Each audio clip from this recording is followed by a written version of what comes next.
Acts 1:12-26. The restoration of the 12. Following the ascension, the disciples returned from the mount called Olivet to Jerusalem, the city where the promises to Israel were reaching their appointed fulfillment. The distance was described as a Sabbath day's journey, a detail that reflects the Jewish setting in which these events unfolded. The narrative situates the earliest followers of Jesus within the framework of Israel's story, awaiting the next movement of God's redemptive purpose. They gathered in an upper room.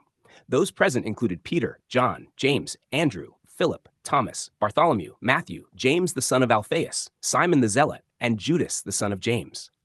Alongside them were certain women, Mary, the mother of Jesus, and his brothers. Luke emphasizes that they continued with one accord in prayer and supplication.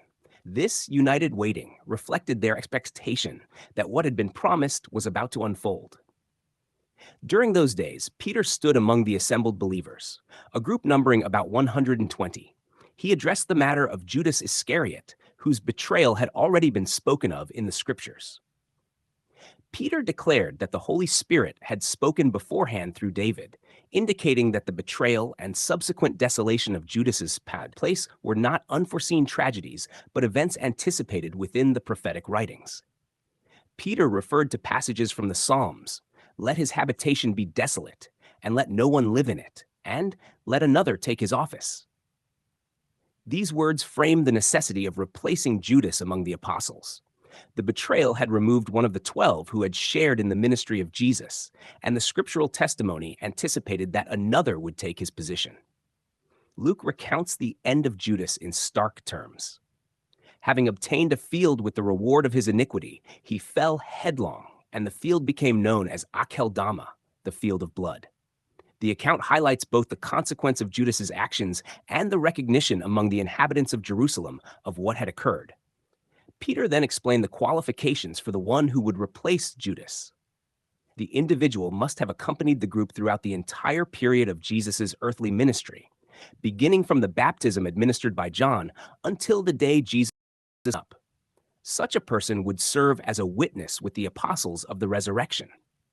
The emphasis on eyewitness testimony underscores the foundational nature of the apostolic witness in the proclamation concerning Jesus. Two men were proposed: Joseph, called Barsabbas, who was also known as Justus, and Matthias. The community prayed, acknowledging that the Lord knows the hearts of all people, and asking him to reveal which of the two had been chosen to take part in the ministry and apostleship from which Judas had fallen. Lots were cast, a method familiar within Israel's history for discerning God's will in matters where human judgment could not decide. The lot fell upon Matthias, and he was numbered with the 11 apostles. With his inclusion, the number of the 12 was restored. The restoration of the 12 carries symbolic significance within the narrative. The 12 apostles correspond to the 12 tribes of Israel, representing the renewed people of God. Their testimony concerning the resurrection of Jesus would stand as the authoritative witness during the climactic period of transition unfolding in the first century. Thus, before the promised Spirit was poured out, the apostolic circle was made complete. The community waited together in Jerusalem, the city at the center of Israel's covenant history, as the next stage of God's redemptive work approached.